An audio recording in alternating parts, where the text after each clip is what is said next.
Hello, captains, and welcome back to Microsoft Flight Simulator. We are continuing our adventures in the Northeast Megalopolis bush flight, and we are on leg number 3 or 4. I actually honestly don't remember, but we're heading from Newport up to MONTAUK Airport. So I don't know either of these locations, but it should be a nice short little 20-minute flight once we get into the air. So let's hop ourselves into the cockpit and get into the air.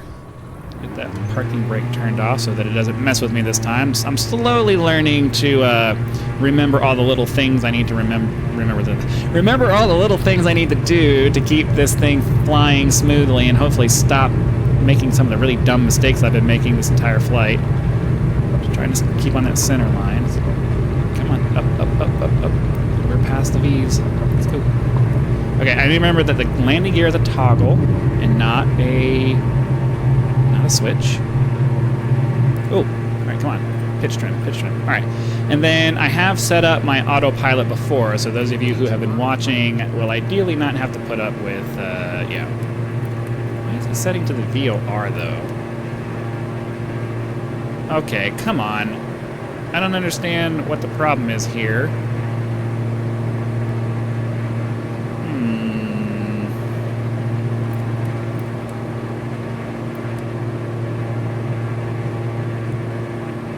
I just can't seem to get this flight system to work the way I want it to. Now all of a sudden it doesn't want to lock to the GPS. it won't connect to the GPS, and I don't understand why it won't connect to the GPS. So it seems like on every flight there's something with this stupid thing where it just does not want to cooperate with what I'm trying to get done here. I'm trying to get on the autopilot and fly to these waypoints because, you know, if we don't have to fly it manually, I don't want to. But it doesn't seem to want to cooperate.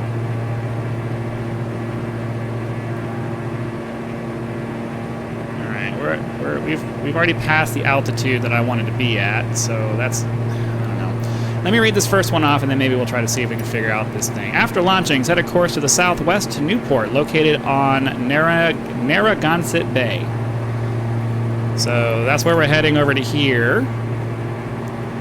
But we can turn our throttle back a little bit. Hold our throttle back a little bit. So this is where we're going. Then we'll head off to the next one. I don't know why it won't go to the. Oh, is it? Okay. And then nav. There we go. I keep forgetting that you can. You know, somehow I remembered that was a thing. So let's get our autopilot set. Vertical speed, we'll bring it down by like 500 feet per minute to get us to the 1,500 feet that I want to be at. Is it turning us back around? Is that what's happening here? Why is it turning us this way? Okay, well, you know what we're gonna do? We're gonna cheat the system a little bit here. We're gonna set it to this one. We're gonna go direct to that. Activate that. So ideally, it will fix us now and turn us to this one. There we go. Okay, yeah, I don't know. So at least I'm figuring out these little tips, and I'm not figuring them out. I'm relearning all these little tips and tricks that I've had to figure out over the years of using the simulator. And you know, sometimes you just have to. You have to go fiddle with things to try to figure them out. And it seems like every flight I'm relearning something I already knew, but it's just been so long since I've done any of this I couldn't remember it. But yeah, it did occur to me that you can change the mode that the HSI is tracking to by pressing the CDI soft key here, and that will switch it from like GPS to VOR and all that kind of stuff. So now that I remember that, I'll try to remember to make sure that that's set properly when we hop into these flights as well. But anyways, I guess now we're going to just go ahead and head off to the next one, which is going to be continue from Newport over the East Passage and the southern end of Connecut Island to reach Narragansett. Yeah. Some weird names up here in the Northeast, I tell you what. I've been living in Southern California for most of my life, so I'm sure that when people come out to there and they see all the Spanish names, they're like, what is this? Going down Sepulveda.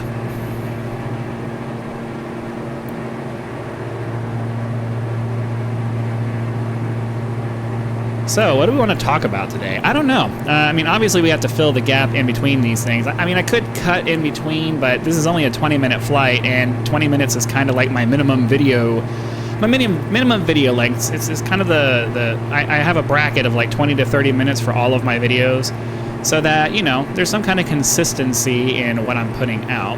And if I cut through these, they're only going to be like 10 minutes long, and, you know, who sits? You're either going to sit down for something that's like less than 5 minutes, or you're going to want to sit down for something that's at least 20 minutes long. At least that's how I feel.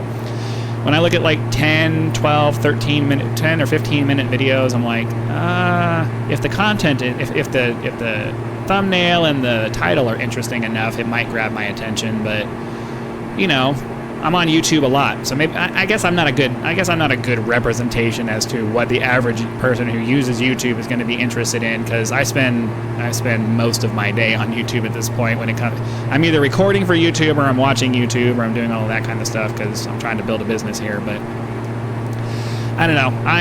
Me personally, I'm really shooting for that 20 to 30 minute mark. I feel like that's a good bracket that catches, you know, most people who are interested in, you know, not ridiculously long videos, but also people who, you know, want to sit down and actually watch something for a little bit. So hopefully I can make these videos interesting enough for most of you that you'll sit and watch them. As with my trucking videos and my Elite Dangerous videos, I imagine that's going to mostly come down to whatever it is that I happen to be talking about, and hopefully that's interesting enough. So we're about a mile away from the waypoint that I just read off, USR 27. Next up is going to be gain a visual on Warden Pond after passing over Narragansett. So it's only a couple miles away once we get to that. So we're going to be looking for a pond over here. Let's, okay, so this is, I guess this is going to be Warden Pond once we get up to it. Let's lean our head forward to kind of minimize the effect of the cockpit here so we can actually see what we're looking at. As I've said in every video so far, I'm not a big fan of using low-wing aircraft to do these sightseeing tours because, like, you can't see anything here. You can't see anything here. But this is going to be the pond up here. And we're going to have to just kind of wait and see what it looks like.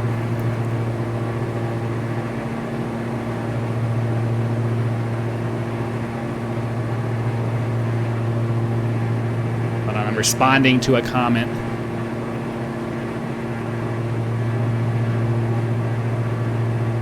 All right, so this should be that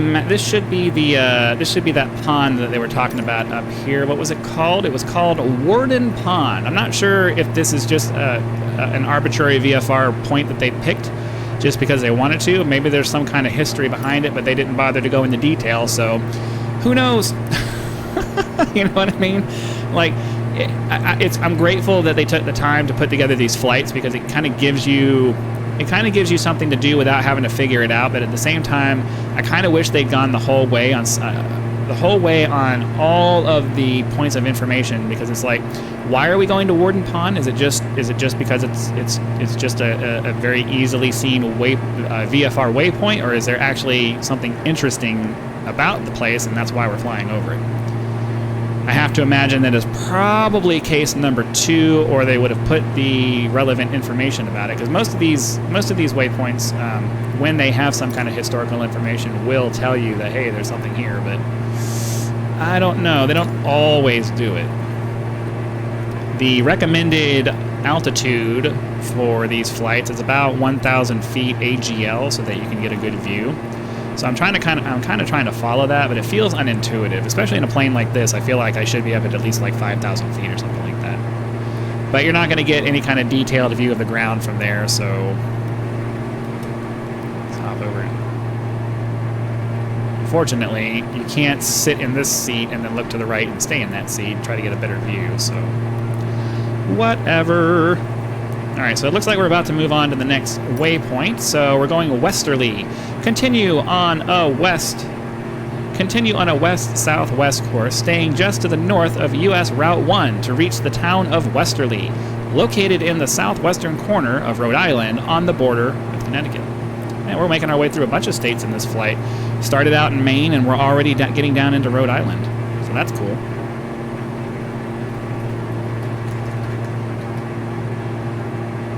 Right. So I'm not exactly sure how much longer this flight is going to be. The estimates from the little thing there are generally pretty good. Our airport is going to be after point number 31. So we're going to be landing over here. So we'll fly to this waypoint, I guess swing by this waypoint, hit one more waypoint, and then come in for a landing over there. We may not even actually hit this one.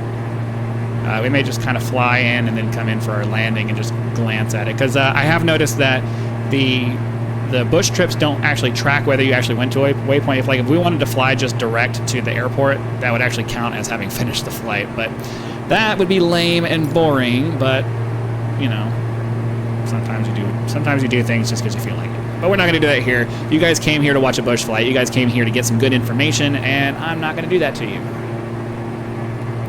Okay. Trying to have a little side conversation here with my wife because she's messaging me, but whatever. Let's see. What do we want to talk? I don't know. I don't have anything. I don't really have. Well, I mean, I guess I could talk about one of the thoughts that I had in my head when it came to channel memberships. So obviously, I would love it if a bunch of people decided to hop into my channel memberships. But there's a part of me that's like, why the hell would anybody spend $5 a month to watch your content? Like, they can get Netflix for $15, $20 a month, and they get access to thousands and thousands of different shows that they can watch. And it feels like it's impossible to compete with that kind of thing. But then you have to remember, like I have to remember that, you know, I'm not competing with something like Netflix. What I am doing is I'm putting out content that I hope you guys are enjoying. And then those of you who have the kind of mentality in believing in supporting others are, you know, you're not looking at it as, am I getting $5 worth of value for supporting this channel? You're investing in somebody with the hopes that they find success and that you're helping them get to that point of success. So the $5 a month that you're spending isn't necessarily that you're getting, you know, objectively $5 worth of value out of your channel membership. You're putting that money into the channel because you're hoping that you are helping that creator find the kind of success that they're looking for, and it makes you feel good because you helped them to get there. The money that you invested in the channel wasn't necessarily that you thought you were getting $5 of value out of it. It's that you wanted to help somebody else. So I think it would be really cool if a lot of people, you know, I know there's always going to be a lot of people out there who are like, I want value for my money. If you're not giving me $5 of value, you're not getting $5 from me. But I think it would be awesome, like especially I think once I get to the point where I'm not broke anymore, I think I might like try to establish a personal policy of being like, let me take $20 a month and have four content creators that I believe could make it, who are, you know, low down in the YouTube thing, but they could make it if they just had the motivation and the support to get there. You know, $20 a month for you're giving $20 a month to various content creators in an effort of trying to help them achieve their success, because you're successful enough that you have $20 to give and you're paying it forward a little bit by helping content creators maybe go after their dreams. So I think if I look at it kind of that way, the idea that maybe my content could, you know, acquire more and more channel members or Patreon supporters or whatever seems more reasonable, because I think there are a lot of people out there who do have that kind of mentality where they invest in people, not necessarily just trying to get, I want my $5 of value. You know what I mean? All right, we're moving on to the next point. Follow Interstate 95 to the city of New London, which lies at the mouth of the Thames. I'm pretty sure you pronounce that Thames, because I'm pretty sure that's the way they spell it in Great Britain, and they say it that way there. And a lot of the Northeast has, English names, and was once one of the most important whaling ports in the world. Well, there you go.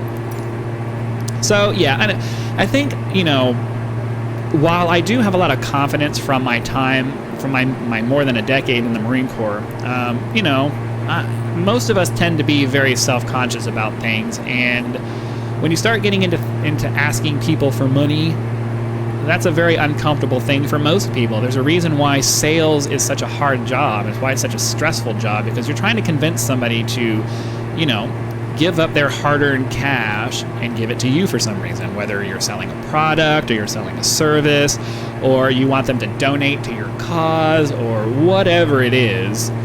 It's just, money's a very touchy subject for just about everybody. I can't think of a single person for whom money is not a subject where you immediately start going to negative places. And it's because, you know, there's a finite amount of it, whether it's, you know, dollar bills in your hand or dollar bills in your account, or you have gold, or whatever limited resource you have that provides you with the ability to trade with others. There's only a certain amount of it. No matter what system we go to, there's always going to be a limited amount of ability to acquire things, and it's going to be based off of how much wealth you have, be it in dollars or houses or cars or crypto or whatever it is that you're using to represent the value that you have. And because we all have that scarcity mentality, everybody does. Even these people who talk about this abundance mentality, there comes a point where they're not willing to be abundant anymore, and I don't have enough money for this. You know what I mean? So money is a very touchy subject for everybody. And, you know, it isn't until you don't have money anymore that you start to realize that money isn't that important. And, you know, I've gone from making, you know, over $70,000 a year to broke, and, you know, my life isn't really any different. I mean, obviously I'm in a better place than somebody who didn't have that kind of money beforehand. You know, our lives would be very different because I have things from back when I had that money, and I'm definitely never going to tell you that money doesn't make a difference. Money absolutely makes a difference. Money makes a difference in your ability to find happiness, because when you're not struggling to pay the bills, you're a much happier person. But I've come to the realization, like most people, that lots and lots of money isn't going to buy you happiness. It's more about, are you able to access your dreams? If your dreams are very expensive, yeah, money buys you happiness. If you're like me, where you want to have a boat, or you want to be able to go fly, or, you know, you want these things because those hobbies that you enjoy are just expensive, well, yeah, money buys happiness. It just does. If your hobbies are more, you know, involve less investment, like say you really like to be a creator of some kind, you want to be a blacksmith or something like that, well, that dream is much more attainable for you because it doesn't really cost that much to get into it. You know what I mean? So it's all relative. Money, how much money you have is relative. Let's see, we're turning off to the next one. Turn onto a southeastern course, passing over Fisher's Island and Block Island Sound to reach Montauk Point, the easternmost point of New York's Long Island. So it looks like we're going into New York, the New York area. That's kind of cool. But we're going to be landing at the airport pretty soon. So let me finish my thought. We'll cross the Sound here, and I mean, it says we have. I don't think that's right. Oh, because it hasn't actually popped off to the next one yet. There we go. So it looks like we have about 20 miles. So it's going to be a little bit of a hop over there. Does it tell me? Does it give me a estimated time en route on one of these screens? Yeah, about 7 minutes. So that's not bad. Yeah, 7 minutes is good.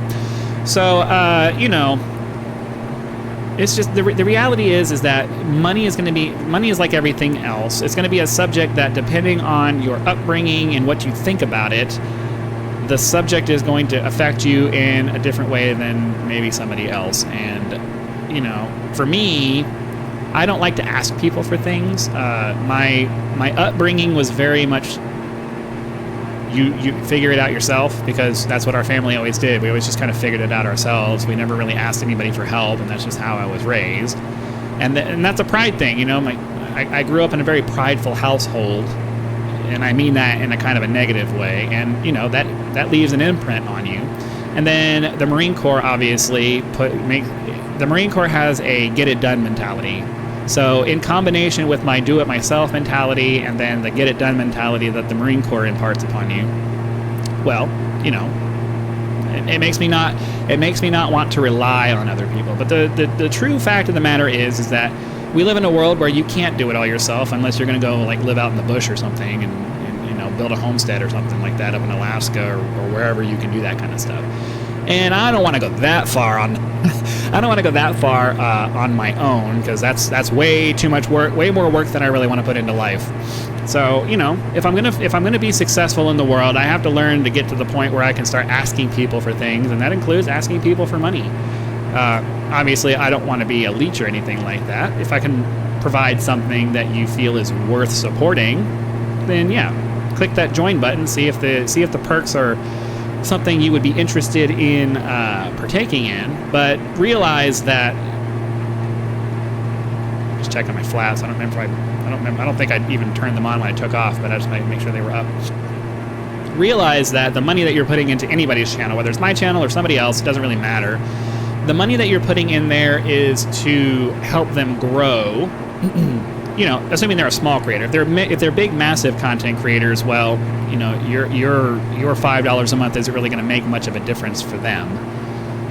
You know, so I would encourage you to, in addition to whatever main subscriptions you have with other content creators, be it on YouTube or Twitch or whatever other services that you have, maybe try to find another $20 a month that you can invest into smaller content creators, people who don't provide $5 a month or whatever it is that they're charging for their service, people who don't yet provide the quality that would be worth like a $5 a month kind of thing, but you're investing in them in the hopes that they grow into a channel that does provide that kind of thing. So I don't know.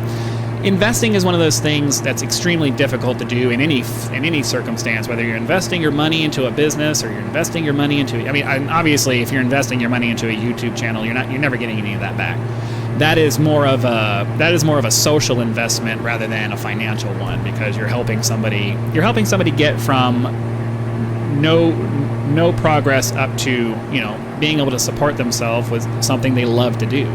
I love to play video games, and I love to be able to it's nice to be, I don't want to say I love it. I love to play video games, yes. And it's nice to be able to share my experiences on these video games with you guys, preferably in a way that is not, you know, overly intrusive. I don't want to get to the point where, you know, people are banging down my door trying to, you know, get my attention or something. I just want you to enjoy the content. My goal is to get just famous enough, where people want to pay me for my content, but not so famous that people actually recognize me when I'm walking down the street. I value my privacy. I value the ability to be able to just, you know, go where I want, be how I want, not have to worry about whether people are paying attention to me, feeling like I'm being watched, feeling like all of that kind of stuff. Like, I could never be somebody like Adam Savage or any, you know, because the reason that I say that is I just recently watched a clip from him on his channel about how one of his viewers asked him the question, how has becoming part of the American lexicon affected you? And he's like, well, you know, there are certain situations where I have to put up with these things, but even he says that he doesn't have it nearly as bad as somebody like maybe Michael Jackson did, where everywhere he goes, or any of the major movie stars, where you know, you go somewhere and you're just mobbed by everybody because you're so famous and popular and all of that stuff that everybody just wants a piece of you. You know, I recently watched a Chris Rock special, rewatched a Chris Rock special where he was talking about, like, I'm not recognize me from a mile away famous like Michael Jackson. I'm like right here in this little 10-15 feet area, people suddenly notice me. I think I could kind of get up to that point where maybe like somebody is having a conversation with me maybe, and then suddenly they realize, oh, are you Gunthrek? I think I know you. Of course, if I keep my face off the camera, that becomes much easier to do, because then they have to recognize my voice, which will be much more difficult to do when you're going from on the video to real life. But whatever, you know, I'm dreaming right now. So okay, I think and let me check this. So we are here at the where we need to land at the airport. Let's pull back on the throttle here, and then we'll try to find this quickly before we get too close to it. I mean, we're already only at like 1,500 feet, so it shouldn't be that big of a deal. Is that the airport there?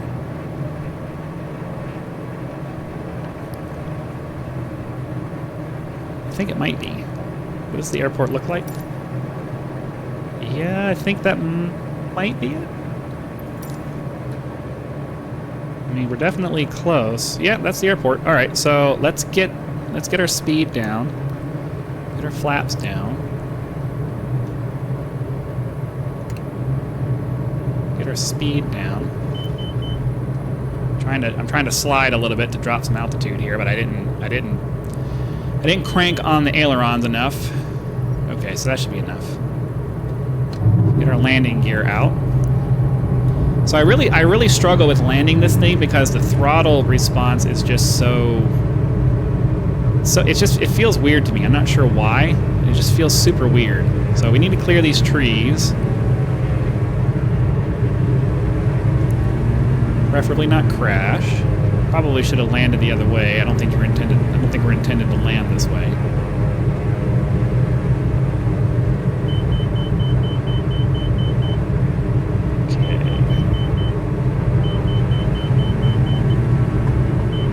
This is not going to be a good landing. It's not going to be a good landing. Oh, it's not going to be a good landing. Okay. Well, it's better than the landings that we've had. I know I let the nose gear down too hard, but honestly, that's the best landing we've had so far in this aircraft. I don't know, just the way it lands is not intuitive to me. But anyways, hopefully you guys had lots of fun. Be sure to click that like button so the YouTube algorithm knows that you did and sends the video out to more viewers. If you're not subscribed, be sure to do that now so that when the next video comes out, it will show up in your video feed and you will be able to watch it as soon as it becomes available. And since we've been talking about it this whole episode, I do have channel memberships available that will give you early access to my videos in addition to several other perks. So be sure to click that join button to check out the list of options that will be available to you should you choose to invest in my channel. Again, thank you very much for your time. I hope you guys had lots of fun, and be sure to come back for the next one.